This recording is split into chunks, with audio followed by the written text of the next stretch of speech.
Bonjour, il y a eu comme un fossé on va dire, mais aujourd'hui compte rendu de jeu de rôle avec la 15e séance de The Great Northwest pour Deadlands Reloaded. Donc vous trouverez sans souci sur le blog et sur la chaîne YouTube les 14 séances précédentes. Les inspirations essentielles se trouvent dans le scénario Coffin Rock et la campagne Stone Cold Dead, le tout largement retravaillé de manière plus personnelle. Concernant les personnages, le joueur incarnant Warren a quitté la campagne, tous les autres étaient présents qui incarnaient Béatrice Trixie Myers, la Huckster, Danny la Chope, le bagarreur, Lozen, la chamane Apache, et Nicolas D. Wolfhound alias Trinité, le faux prêtre mais vrai pistolero. Je relève aussi que vous trouverez sur le blog, dans l'article correspondant et sur la chaîne YouTube, l'enregistrement de la séance en vidéo, donc si vous voulez la voir le direct, on va dire.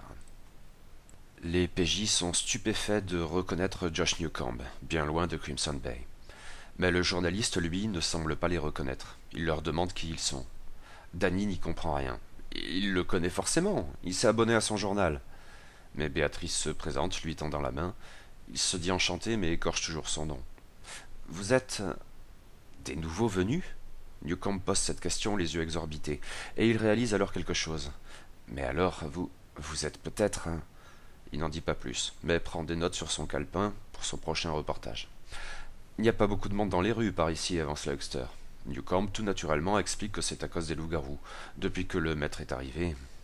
À la requête de Béatrice, même s'il a beaucoup de travail, le journaliste accepte d'indiquer aux nouveaux venus les endroits importants en ville, ce qui se fait assez vite. Coffin Rock est une bourgade plus petite que Crimson Bay, et pas très animée.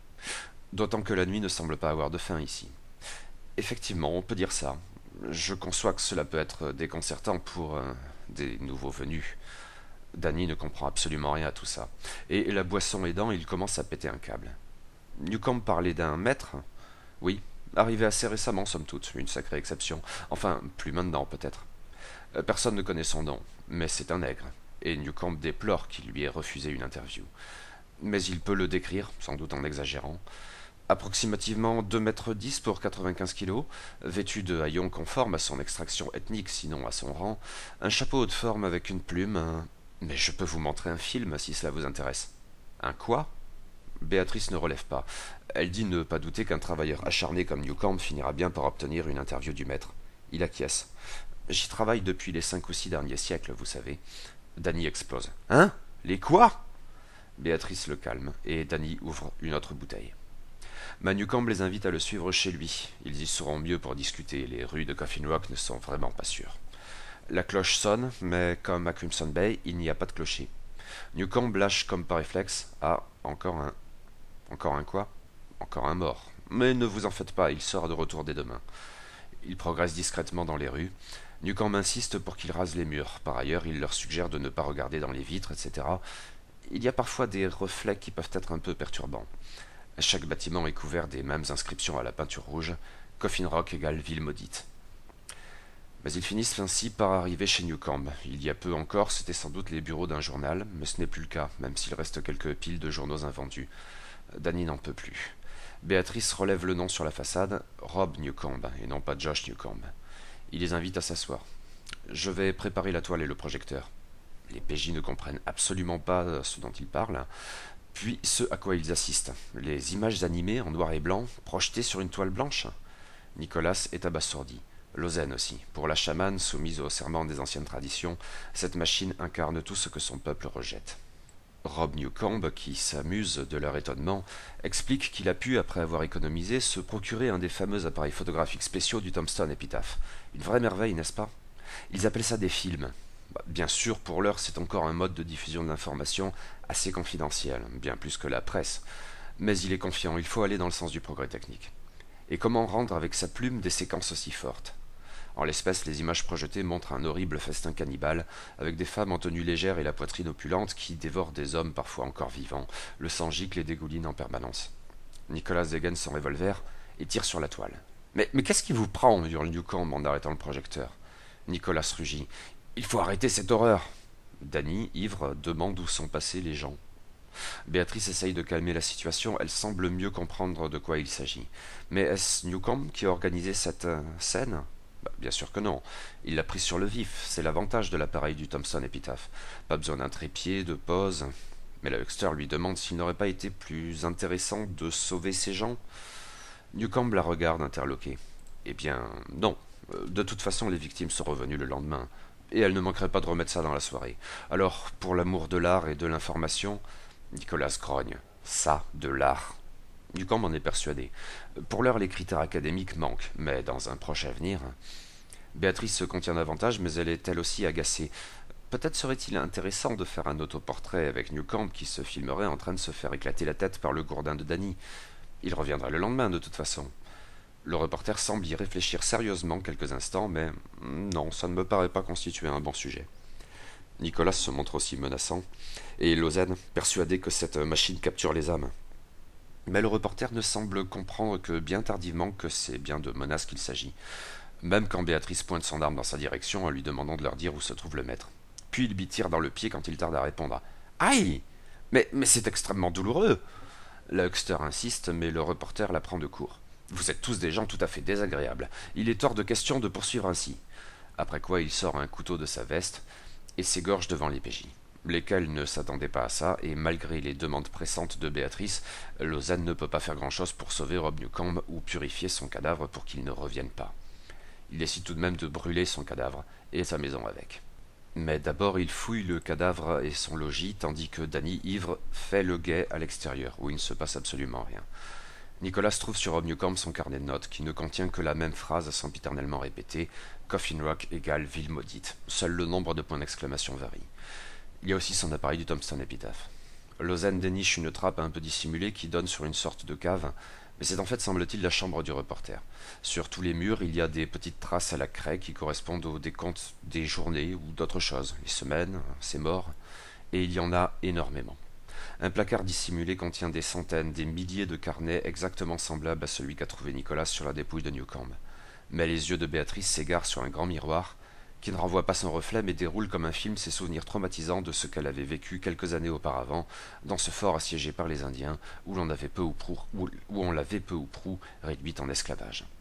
Ce souvenir la secoue rudement, pas moins la conviction de ce que ce miroir a été placé là spécialement pour produire cet effet. Elle brise le miroir sous le coup de la rage, mais l'effet persiste. Et derrière se trouve encore un placard dissimulé, toujours des milliers de carnets, tous semblables. Quelques journaux traînent ça et là. Nicolas y jette un œil à la suggestion de Lausanne, qui ne sait pas lire l'anglais. Il s'agit d'exemplaires du Coffin Rock Post. Tous les articles sont introduits de la même manière, de notre envoyé spécial Rob Newcomb, et les dates sont surprenantes. En 4257, troisième mois, deuxième nuit du calvaire de Coffin Rock, etc. La cloche sonne à plusieurs reprises, et Danny dehors appelle sans cesse. Darky! Darky! En vain. Il ne prête pas attention à la pluie glaciale qui se met à tomber. Les autres mettent le feu au logis de Rob Newcomb, son cadavre à l'intérieur. Les PJ errent dans la ville. Rob Newcomb leur avait indiqué un saloon, le Six Feet Under, et emmenés par Nicolas, tandis que Danny continue de brailler comme un sourd, ils s'y rendent. Deux soifards sont attablés. Le barman ressemble en tout point à Jeff Liston. Danny l'interpelle. Le tavernier a l'air renfrogné. On se connaît, étranger? Danny n'a pas bien compris ce qui se passe autour de lui. Liston ne s'y attarde pas, tant qu'ils ont de quoi payer. Il sert au PJ des bières aussi immondes qu'à Crimson Bay. Danny essaye de communiquer avec Jeff. Béatrice explique au tavernier, qui s'appelle en fait Dave Liston, qu'ils ont vu quelqu'un qui lui ressemblait vraiment beaucoup loin d'ici. Il les dévisage. Des nouveaux venus. On disait bien qu'il y en aurait un jour. Enfin, un jour. Il n'y a rien qui change ici. Sauf vous. C'est votre faute, vous savez. Hein. La rumeur dit que la ville a été créée pour vous. Pour vous faire peur. Je sais pas si ça marche. On dirait pas. C'est censé être votre enfer, mais pour le moment c'est surtout le nôtre, à cause de vous. Enfin, peut-être que ça va changer du coup. Bienvenue à Coffin Rock alors, enfin, façon de parler. Et bien sûr qu'on ne peut pas partir d'ici, sinon ça serait pas drôle. L'enfer c'est pour toujours, c'est ça l'idée. Nicolas insiste, il doit bien y avoir un moyen de mettre un terme à tout ça. Liston, très sérieusement, lui répond vous pouvez toujours essayer de vous mettre une balle dans la tête. Nous ça change rien, on revient le lendemain. Vous, je sais pas. Mais personne ne semble disposé à tenter le coup. Marrant, j'étais franchement persuadé qu'il y en aurait au moins un pour essayer. Et le maître dans tout ça? C'est le maître, hein, qu'est-ce que vous voulez que je vous dise? Il vient des fois, il nous réduit en esclavage pour 3 ou 4 heures, il nous torture et après il tue tout le monde. Alors on peut l'attirer? Probablement pas, non, il est pas bête, et il a des pouvoirs. Il commande aux morts, par exemple. Béatrice demande à Liston s'ils ont jamais essayé de s'en débarrasser. Si, durant quelque chose comme les 3 premiers siècles. Mais ça n'a jamais rien donné, alors au bout d'un moment on s'y fait. Et la mine? Il y a les hommes de sang. Des fois ils font une virée en ville, ils tuent des gens, ils en enlèvent d'autres. Béatrice, ils ne le feront plus. Quoi, ils ont trouvé de nouvelles proies? Non, ils sont morts, répond Danny. Dave Liston éclate de rire. Ah, t'es décidément complètement bourré, toi. Les hommes de sang morts? Ah, la bonne blague. Il paye sa tournée, ils sont rigolos. La cloche sonne. Liston et les 2 autres clients d'une même voix. Ah, encore un. Lui-même est quelqu'un de prudent, il n'a pas dû mourir plus de... allez, 800 fois. Un type comme Newcomb qui fout le bordel, il a bien dû crever au moins 4000 fois. La cloche sonne. Ah, encore un. Liston évoque l'autre saloon, et plus ou moins bordel, le Dual Theater. Je parie que ça vient de là-bas. Les clients s'y font bouffer par les putes. Toutes les nuits, c'est pareil. Et ils reviennent quand même. Bah, faut bien s'occuper. Ah, encore un. Le barman aimerait bien que les PJ parviennent à quelque chose. À force, on s'ennuie un peu. Nicolas lui rétorque que l'éternité c'est long, surtout vers la fin. Liston acquiesce. C'est exactement ce que nous a dit le maître, au mot près. Bon, s'ils veulent dormir, il y a le Crystal River Hotel. Il y a toujours des chambres de libre puisque personne ne passe par ici. Et s'ils essayaient de quitter la ville, en marchant tout droit dans une direction, bah, ils reviendraient par l'autre. Il le sait, il a essayé. Il y a un millénaire ou deux. Ah, encore un. Les PJ sortent. Danny braille sans cesse dehors. Oh, le maître, t'es où? On est là, on est arrivé. Mais une voix se fait entendre dans le dos des PJ. Dites, je sais que vous venez d'arriver, d'accord, mais j'aimerais bien ne pas avoir à vous coffrer direct pour tapage nocturne. C'est le shérif Russell Drent. Béatrice sursaute, dégaine son arme et le braque. Oh là, mademoiselle, rangez ça, soyez gentille. Bon, pour moi, ça changerait pas grand-chose, mais on peut causer. C'est donc vous, les nouveaux venus? Il sourit. Vous êtes venus foutre le bordel dans ma ville, c'est ça? Il ne réagit pas tout à fait comme les autres. Mais Béatrice s'en moque au fond. Sa ville, elle l'emmerde. Elle veut juste trouver le maître. Et si le shérif ne la renseigne pas, elle le butera. Et le lendemain, elle remettra ça. Et tous les jours après ça. Et chaque jour, elle trouvera une nouvelle méthode. Nouveau sourire du shérif. Madame Myers, vous étiez beaucoup plus sympathique à Crimson Bay. C'est bien le shérif Russell Drent qu'ils ont connu. Danny est fou de joie. Enfin quelqu'un qu'ils connaissent, même si c'était leur ennemi juré. Baxter ne cache pas que même à Crimson Bay, elle avait une folle envie de le buter, ce que Drent sait parfaitement, il n'est pas totalement stupide. Certes, il a commis des erreurs là-bas, et pour prix de ses péchés. Comment se fait-il que lui les reconnaisse et pas les autres? Béatrice avance que c'est peut-être parce que le Manitou a pris possession de son corps là-bas. Bingo. Il est quand même là depuis plus de 4000 ans. Le temps, ça fonctionne un peu bizarrement par ici. Il y a le père O'Hara aussi, du coup, le seul avec qui il peut discuter du bon vieux temps. Il ne va certainement pas les empêcher de s'en prendre au maître, en tout cas. Il doute que ça change grand-chose à son sort, mais on sait jamais. Sinon, eh bien, c'est paisible ici. À Crimson Bay, il fallait toujours rouler des mécaniques. C'est ma ville et vous allez m'obéir, tout ça. Ici, pas la peine. Les gens sont gentils. Enfin, jusqu'à ce qu'ils se mettent à s'attaquer, se mutiler, se tuer. Juste un mauvais moment à passer. Au début, il essayait de les en empêcher, mais sans succès. Il le tuait lui aussi, et ils revenaient tous le lendemain. Alors bon... Il sent la douleur? Oui. Vous voulez me torturer? L'hypothèse n'a pas l'air de l'effrayer. Il sait ce qu'ils ont fait à Rob Newcomb et ne les en blâme pas. Il est au moins aussi pénible que l'était Josh là-bas. Béatrice proteste. Ils ne l'ont pas tué, il s'est suicidé. Ouais. N'empêche que les gars de la morale et du bon droit, hein, vous m'excuserez. Mais il ne dit pas ça sur un ton agressif. Béatrice, de toute façon, ne considère pas qu'ils sont très moraux, à part l'ivrogne sans doute. En parlant d'ivrogne, il voit une silhouette s'avancer dans la rue en titubant. C'est clairement le père O'Hara. Mais Nicolas sort son arme et l'abat d'une balle en pleine tête sans plus attendre. Danny est choqué, pas les autres. Drent a quand même l'air un peu navré. À quoi ça vous sert de faire ça? La démonstration de vos petits talents avec un flingue, vraiment? Le père O'Hara n'est pas un mauvais bougre. C'était un faux prêtre, par contre. Et ça, il l'avait compris, le nerveux père Nicolas? Visiblement pas. Mais Drent, qui savait pour les deux, ça le faisait bien marrer, du temps de Crimson Bay. Et ça n'a pas changé grand-chose au sort de ses ouailles, n'est-ce pas? Faux prêtre, vrai prêtre... Bah...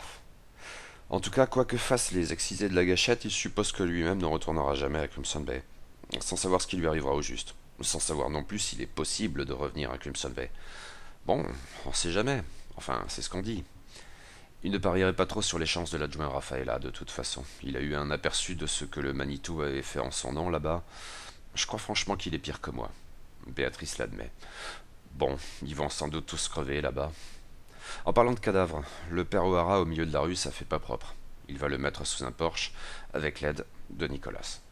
En tout cas, le retour des morts n'a rien à voir avec la situation ou l'état de leurs cadavres. Newcomb reviendra même après avoir été brûlé. Ces films sont un peu répétitifs, mais ça occupe. On n'a pas beaucoup de distractions par ici. S'ils veulent ramasser des armes et des munitions dans le bureau du shérif, libre à eux. Ici, il n'a pas de joint. Il n'a pas d'adjoint. Il n'en a pas besoin. Il a déjà vu le maître? Oui. Il a même dirigé des assauts contre lui dans le temps. Ça n'a jamais marché. Bah déjà, il faudrait franchir ces gardiens morts-vivants, et il y en a un paquet. Lui, il est derrière. Est-ce qu'on peut seulement lui faire du mal? Il en doute. Mais qu'ils essayent, avec sa bénédiction. Ils n'ont qu'à partir vers l'est. C'est par là. Sans le soleil, c'est pas forcément évident de se repérer. Pour les habitants de Coffin Rock, ça ne donne rien, mais pour eux...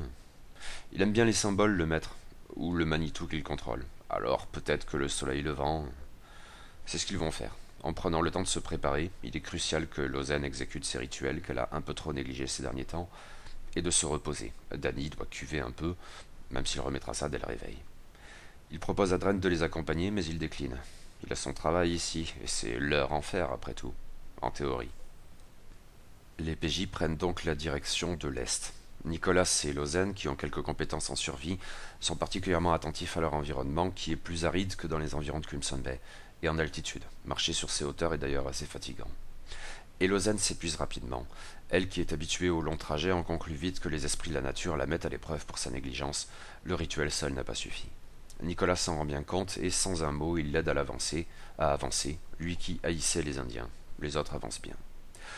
Au bout d'un moment, ils n'ont plus guère de doute sur leur destination. Apparaît une colline isolée, avec un chemin qui serpente dans les fourrés jusqu'à son sommet, où l'on devine comme des ruines. La seule construction aperçue après quelque chose comme 5 heures de marche. De gros nuages noirs surplombent cet endroit qui pue littéralement le mal. Danny en tête, il s'engage sur le sentier. Nicolas est particulièrement aux aguets, et il espère retrouver bientôt l'After Darkness. Mais ce n'est toujours pas le cas quand ils parviennent au sommet de la colline, face à ce qui évoque une sorte de temple antédiluvien, et une foule de morts-vivants les en sépare. Le combat s'engage aussitôt. Danny fonce dans le tas avec son gourdin. Mais Nicolas aimerait canaliser les zombies, qui sont beaucoup trop nombreux. Peut-être les pouvoirs de Lausanne pourraient-ils y aider. Elle cherche à faire appel aux éléments, à la terre en l'espèce, pour faire surgir des murailles. Mais avec la rancœur des esprits, et dans cet endroit ça n'a rien d'évident, et elle ne parvient pas à mettre ce plan à exécution. Nicolas extrait de sa croix l'Esprit Saint, sa mitrailleuse et fait feu. Il fauche plusieurs morts vivants, mais la mitrailleuse chauffe vite et il ne pourra pas l'utiliser en continu. Béatrice est plus prudente que Danny, lequel est bien vite encerclé. Mais elle ne tarde pas à ventiler, comme à son habitude. Elle enchaîne les chargeurs entiers, mais la foule des adversaires est telle qu'elle en vient bien vite à craindre de manquer de munitions. D'autant que d'autres zombies surgissent des bois derrière les PJ, mais aussi 2 diables de poussière rouge. Et Nicolas comme Lausanne ont gardé un mauvais souvenir de leur précédente confrontation avec pareille créature. Et ils ont cette fois beaucoup d'autres ennemis à prendre en compte. Ils commencent bien vite à se sentir submergés. Danny parvient d'extrême justesse à éviter les coups, sa forte carrure lui permet d'encaisser ce qui passe, mais à l'arrière, Lausanne et Warren sont bientôt en situation critique, notamment du fait de l'intervention d'un diable de poussière rouge qui bloque leur mouvement, et Nicolas ne s'en tire pas beaucoup mieux, qui fait tout son possible pour aider ses compagnons et d'abord Lausanne, mais sans grand succès. Seule Béatrice parvient à maintenir une certaine distance de sécurité avec les morts-vivants. Elle en abat régulièrement, mais beaucoup moins qu'elle le souhaiterait, et les tempêtes rouges. Mais à terme, elle est contrainte d'user de son pouvoir de téléportation pour prendre du champ en passant derrière Warren, alors mis hors de combat, et Lausanne, pour qui ça ne semble plus devoir tarder. À suivre.